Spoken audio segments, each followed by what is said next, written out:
On va voir sur cet exemple comment un manque de rotation peut engendrer derrière pas mal de conséquences sur la trajectoire et le contact. Donc sur cet exemple-là, un déficit en rotation dans le bassin, donc un bassin qui part trop vers la droite et du coup un haut du corps qui crée une bascule. Et pour conséquence un chemin de club extérieur-intérieur de 3, moins 3,2. Donc l'idée là, c'était d'accrocher un élastique sur le côté droit de la hanche et d'attirer la hanche en rotation. Et du coup, on a les fessiers qui vont plutôt partir vers la cible en essayant de garder une montée plutôt courte.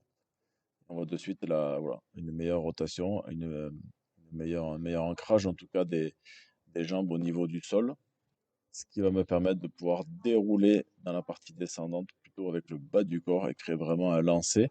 L'élastique est là pour retenir et pour créer une petite résistance, donc ça permet d'aller chercher en tout cas à gagner en ancrage au niveau du sol et en bas du corps dans la partie traversée. Là, on voit un autre exercice quand on coupe la séquence, où on se concentre sur la reprise appui et le bas du corps en partant de là-haut. On voit que ça aide aussi à créer en tout cas un bas du corps beaucoup plus actif. Donc on peut voir après une séance d'1 heure le bienfait en tout cas de cette rotation. Et on voit l'élève en tout cas qui peut vraiment, avec une montée plus courte, une meilleure rotation, redescendre beaucoup plus par le bas du corps.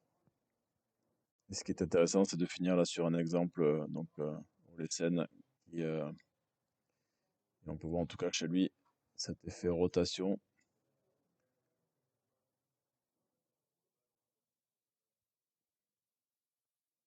Voilà, on a un bassin en tout cas qui est attiré plutôt vers la droite, un dos qui reste aligné dans le bon sens, ce qui fait qu'il peut repartir vraiment avec son bas du corps et créer une force rotationnelle dans la phase de frappe.